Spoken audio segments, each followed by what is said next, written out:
I am Muhammad Naji Abu. Welcome to my YouTube channel. In this video, we will be discussing about AWS serverless services, which is basically AWS Lambda services.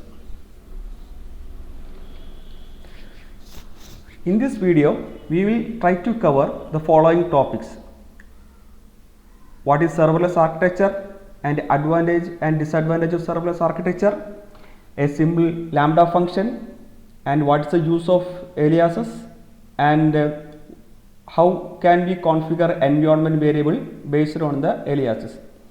So these are the topics that we are planning to cover in this video. This is a basic introduction section, and if you guys are looking for some advanced topic, this video may not be suitable for you guys. Okay. So what is AWS serverless architecture? So as the name says, serverless doesn't mean that it does not have a server.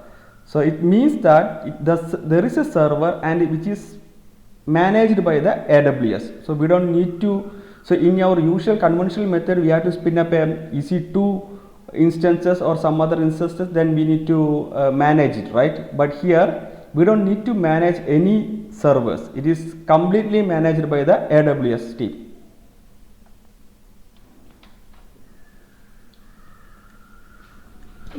Few advantages of using AWS Lambda or the serverless architecture is it is actually scalable. We can configure so that like it can scale based on the request or based on the traffic, and less maintenance. As I mentioned earlier, it is done by the AWS team, and lower cost. They will charge, AWS team will charge only based on the usage, and very easy to deploy. Disadvantage is like it is a cold start, which means it will take some time to get the response for the first call. Okay, for example, like if we didn't have like any call for last 2 hours or 3 hours, then after that we will try to make a call, then the server has to do some kind of a process, then only like it will return the data.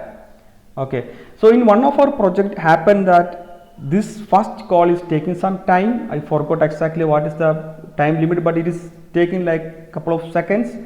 And what we done at that particular time is that we are actually pinging in a periodic intervals. We are pinging this particular function, and we are ensured that okay, it is in a warm condition. And definitely it is not suitable for the long running process. If we have like a long running process, it is better to use the conventional methods, conventional deployment or the architectures. Like this is actually for the short running processes and vendor lock-in, which means like okay, if we are going to use this particular Lambda functions, then we have to use that AWS services itself, like we are married to AWS services. Okay, now let's start creating a simple AWS Lambda function. So for that, let me go to aws.amazon.com. Here we can click on the sign in. Okay, it's actually like I have already logged in. And one thing you have to remember, the AWS service are not free, okay, which costs some amount of money based on our usage. AWS Lambda is for this tutorial, I don't think that you will get charged for any usage, but usually like they will charge based on our usage. You guys can see that my current month cost. So this all I have done with some kind of a services I have done earlier. Okay, so okay, let's start. So here we will get a panel to search the services. So it always try to use this particular search, like it is otherwise like it is very hard to find out the services from the menu. Okay, so we always use this Lambda. So let me try. Okay, so this is the Lambda. I'm trying to open Lambda. So I have created some couple of functions here. Now we will have a button called create function. Just click on the create function So we will be starting from scratch. We can give a function name. We can give my function 2. Here runtime, they are providing like lot of languages: Python, Ruby, Node, Java, Go, .NET Core and .NET 6. Okay.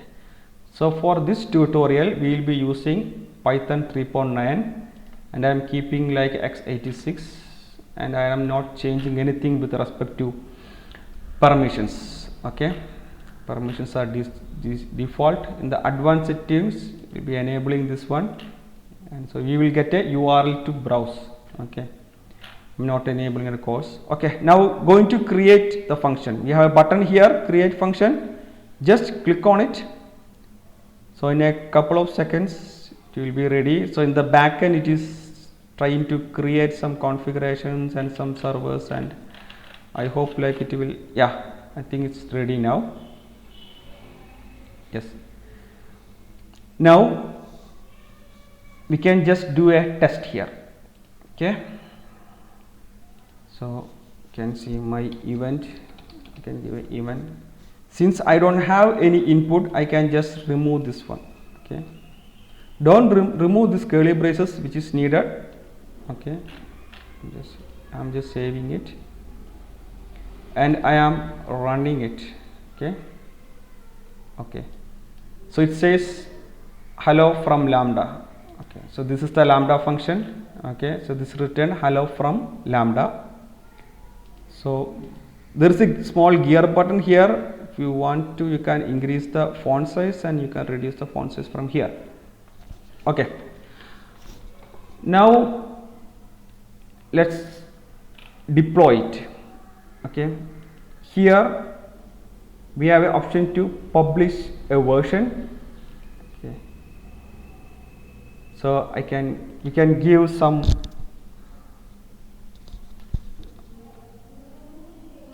demo 1. So I am creating, we already have a latest version. From the latest version we are creating another version. So I am trying to publish it. Okay. So new version is published.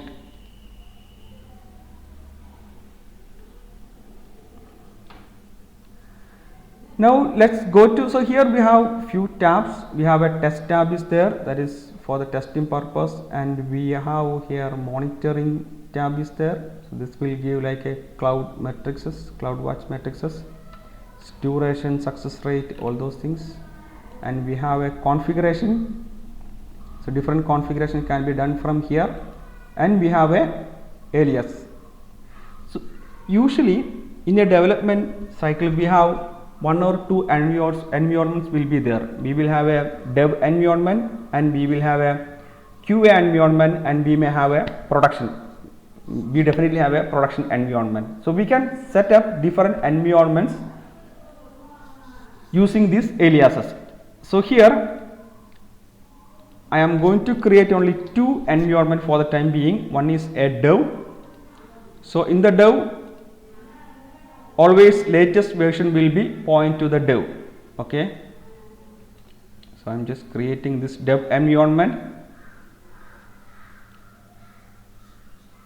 Okay. So here come to here, let me go to the functions, go to aliases. Okay, we have a dev environment is ready.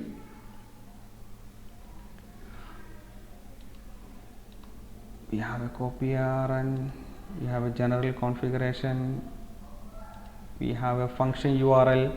So here we can create a URL. So currently I am not giving any kind of a permission. Now just save it. So we got a URL. So it says hello from Lambda. Okay. Now can go back to again to the aliases tab. Here I am going to create a production.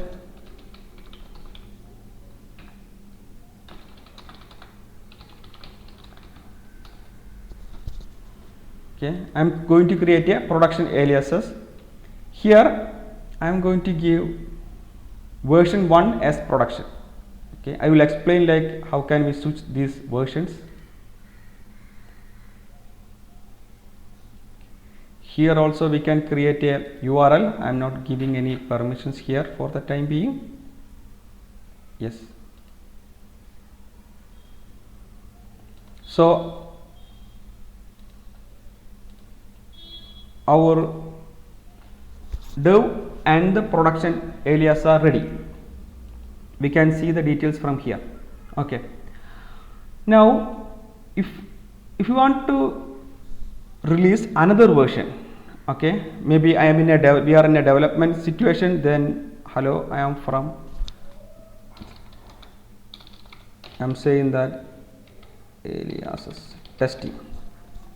Okay, now I am going to deploy it. Okay, I have deployed. Maybe I can do a testing here. Okay, this is fine. Now here we have two URLs. One is for production and one is for demo. So if you look on this one, demo, it is changed. Hello from alias testing. Okay, this is the demo URL. Maybe we can test it in a different way. We can come to here, then come to production. Okay, now click on it. Still says hello from Lambda. Okay, let me go back to the aliases. Okay, come here, just click on this function URL. Okay, it says hello from alias testing. Okay, so this is working fine. Now we need to publish this version. Okay, so I am coming to here. Here we have a menu. The top we will get a menu called publish new version. Okay, so I'm going to publish it.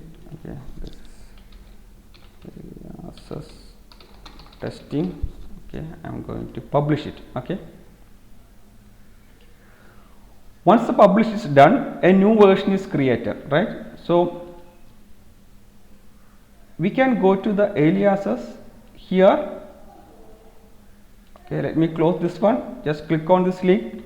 Okay, it still shows the old one. Okay, so here I can come here, just click on this edit button.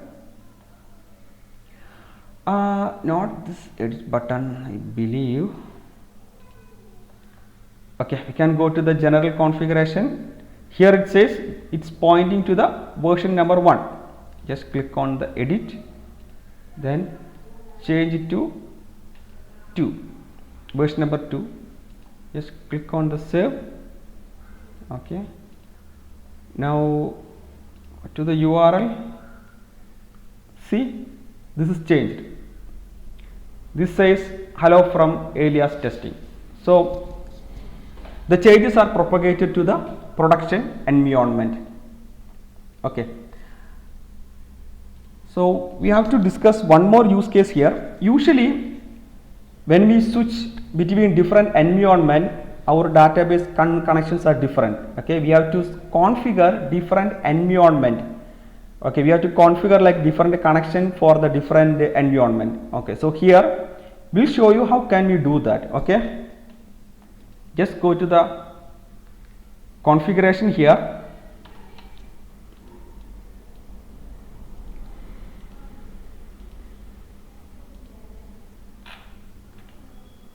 Okay, and configuration, then go to environment variable, edit environment variable, then click on add environment variable. Okay, here I am saying dev, here from dev aliases. Okay, no need for the double quotes. Next is production, from production. Okay, now I am going to save this one. So we have two configurations. Okay, so what we are going to do, so I will show you one more thing before going to that.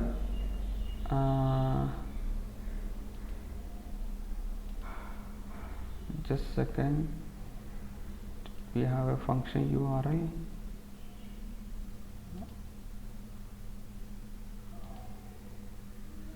Our permissions are ready. We can copy the ARN.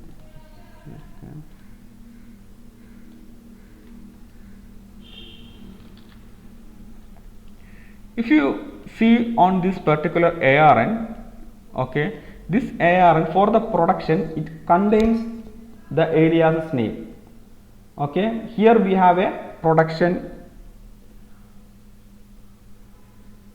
is available in this particular ARN. So if we have like a QA environment, it will have a colon. The ARN must have a colon and the QA. Okay, for dev it does not have anything. Okay, it will be like, usually it will be blank.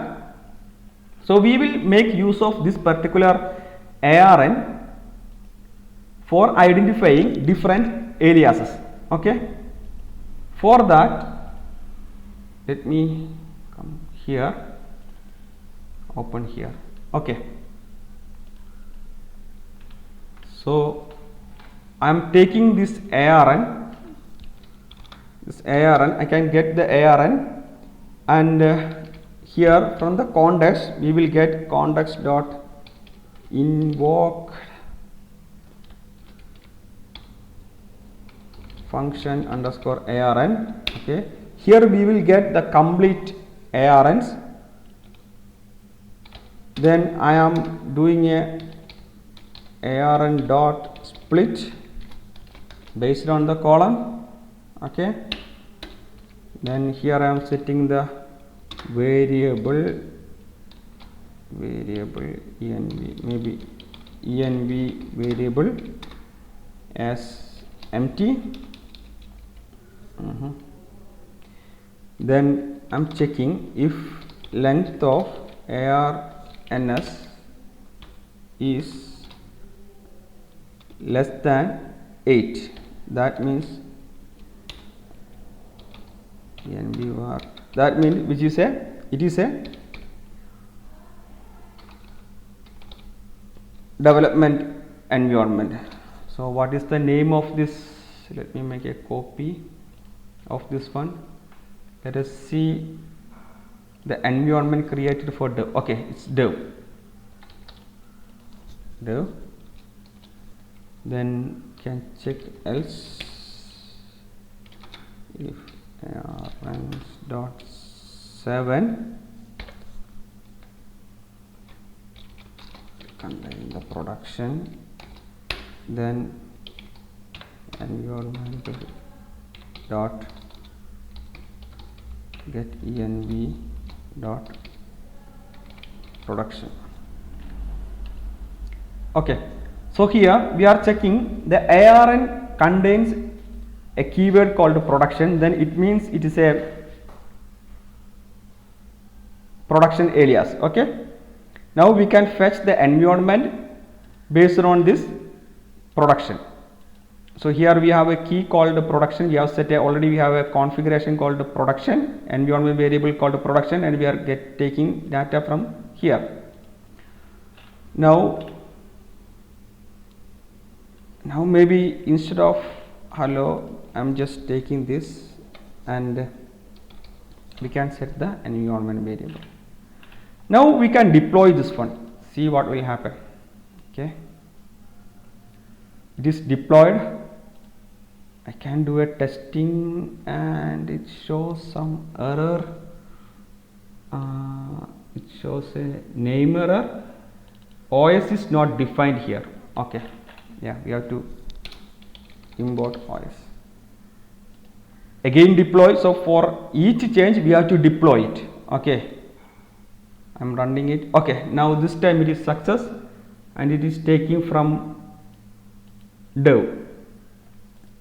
Now maybe we can deploy this version as discussed earlier. Go to the actions, publish new version and env testing. Okay, I am publishing it. New version is published.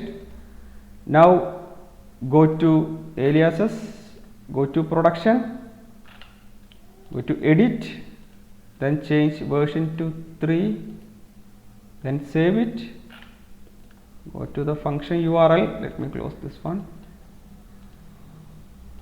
just click on it. Yes, it says like from production aliases. Okay, so it is actually changing based on the aliases. Okay, I think that is all about the environment variable. Okay, yeah, only I think we have covered like all the topic mentioned here, creating the aliases and environment. Okay, yes, yeah, that is all about functions, I mean Lambda functions for this video. Thank you very much for watching this video.